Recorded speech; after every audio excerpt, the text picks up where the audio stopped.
"Wrap it up, we're hungry and struggling to stay awake."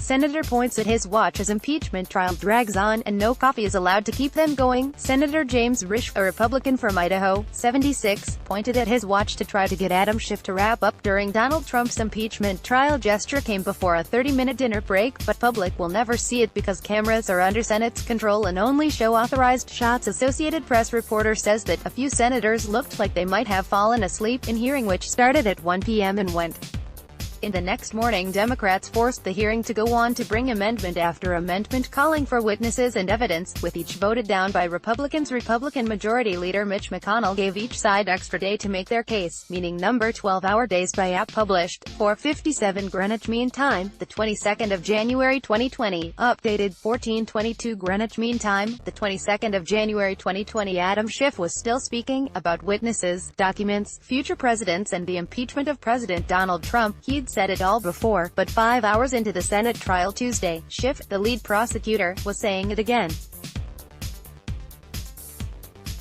Suddenly, from the Republican side, Sen.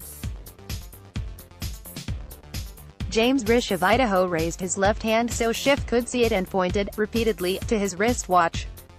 "Time's up," Risch signaled. He was right, it was time to vote, and, perhaps as important, it would soon be time for dinner. Schiff yielded, and the senators rose to vote and then quietly left the chamber. "The subject matter is something we've all heard," Sen. Mike Braun, R.I.'d, told reporters.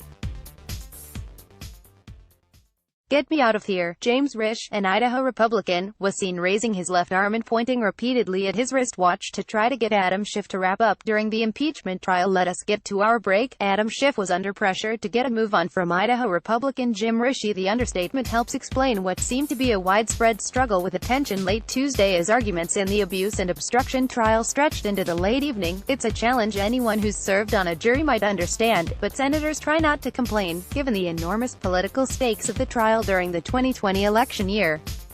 About a third of the senators are up for re-election.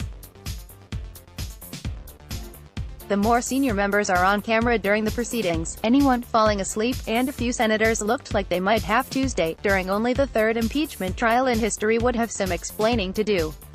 The urge to nod off stems in part from the familiarity of the arguments.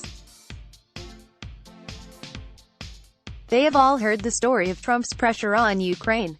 Only a handful claim to have not made up their minds on whether Trump should be removed from office, and the outcome, the impeached president's acquittal, seems clear. Still, the trial is expected to cover tedious, familiar territory 6 days a week until it is resolved. One piece of good news for the attention-challenged: the Senate voted Tuesday to trade 12-hour days for 8-hour days when opening arguments begin. And both sides are using audio-visual aids to keep people awake. Lawyer Jay Sekulow did a bit of pointing and raising his voice at one point late in the proceedings, which seemed to perk people up. But inside the crowded, tradition-bound chamber, senators have little to do besides take notes and listen. Phones and coffee are banned, so are talking and passing notes to each other. There's no pacing around the chamber. Snacks are traditionally frowned upon, though Sen. Ben Sass, Arneb, could be seen popping something into his mouth and chewing as he wrote on a notepad.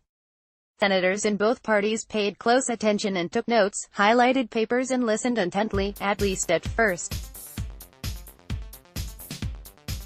One of the most prolific note-takers throughout the proceedings was Maine Sen. Susan Collins, a centrist in a tough re-election fight this year, not very happy. Indiana Mike Braun said senators had heard much of what was said before. Ben Sass, a Nebraska Republican, appeared to be skirting rules on eating Sen. Elizabeth Warren, one of 4 Democratic presidential candidates forced back to the Senate ahead of the Iowa caucuses, held both a blue pen and yellow pencil in her right hand, and alternated which she used to take notes. Others appeared to struggle to maintain attention as the hours wore on. Sen. Bernie Sanders, a presidential hopeful who has openly complained about having to be in Washington, yawned and at one point tipped his head back on his chair. Minnesota Senator Amy Klobuchar, another Democratic presidential candidate, appeared to be subtly chewing something at length, possibly gum, as Schiff spoke. A few hours in, the visitors' galleries were less than half full. A staff area of the Senate floor had extra chairs but few people sitting there. Senators periodically gazed up into the galleries, a rare occurrence. They've already presented their entire case about 3 times already, and apparently we're going to hear it 2 or 3 more times tonight, said Sen. Roy Blunt, Armo. Let's block ads. Why?